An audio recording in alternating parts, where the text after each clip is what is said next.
He had the seen-it-all sang-froid of a person familiar with the furthest edges of life.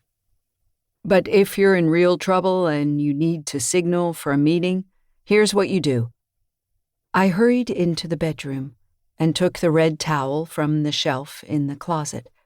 I grabbed a few stray items from the laundry hamper, a t-shirt, a sweatshirt, and soaked everything in the kitchen sink. The towel was brand new, never washed before. The red dye bled and stained the water. The wet bundle left a trail along the floor as I carried it to our small balcony, where we kept a collapsible laundry rack. On the outermost edge, clearly visible to anyone passing, the red towel dripped and dripped.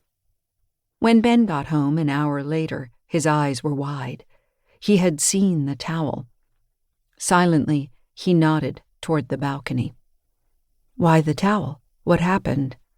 I slid the business card across the counter. His eyebrows arched in recognition.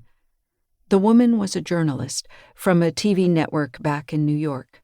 She told me she would love the chance to talk about my relationship with Lara Caine, the First Lady of the United States. Would love, that's how she phrased it. Would sell a kidney for is a better way to put it. That night, I lay wide awake, unable to sleep. The fear had ebbed and flowed since we arrived in Croatia 4 months before, but this was the worst yet. Ben breathed steadily in the darkness. "Okay," I thought, engaging in my usual practice. "Ask yourself this. What was I scared of? Was I scared of her? I was familiar with the hunger she felt, the relentless drive to uncover the truth. Wasn't she just a journalist? Not so different from me? Anyway, it wasn't like she was interested in me specifically. She was only doing her job. As the gray light of dawn softened the edges of the bedroom curtains, I convinced myself that I had overreacted. "What are you doing?" Ben said drowsily as I climbed out of bed. "Nothing," I said. "Go back to sleep." No harm, I thought, bringing the laundry back inside. It had been an unusually cold night and the towel had frozen stiff. Maybe no one had seen it, and I would be spared from embarrassment. I ran a hot shower. I got dressed, brushed my teeth, and put away last night's dishes. "You're fine, Sofie." I would live my life like it was any ordinary day because that's what I wanted it to be. And I began every day with a long walk through town and along the corniche, where the towering procession of palm trees shivered in the wind, or, more accurately, shivered in the bora, the name of the winter wind that swept along the undulating Adriatic coastline. Ben had defined the word bora for me. He read constantly to keep his mind busy.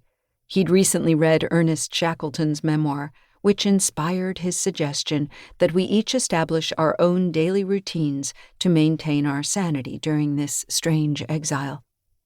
We'd arrived in Split the previous September. I thought we'd be in Croatia for a month, 2 months, tops. We'd left behind our life in New York in a hurry, figuring we'd be back soon enough. Then 2 months turned into 3, and then it was Christmas, and then it was a new year, and still there was no end in sight. Whenever I expressed guilt about the mess I'd gotten us into, Ben shook his head. "Stop," he'd say. "We did this together, Soph." Except that my decisions, mine, not his, had brought us to this point, and no matter how many times Ben told me that it was okay, I couldn't quite bring myself to believe him. That morning, walking along the corniche, as the cold wind whipped my hair into a frenzy, I scanned the faces of everyone I passed. I didn't know exactly what I was looking for. A returned gaze? Surreptitious sign language? But whatever it was, it didn't materialize. "We'll have people on the ground," the man had said to us before we left. "They'll be watching, just in case." I remembered nodding. I remembered feeling relieved by his reassurance.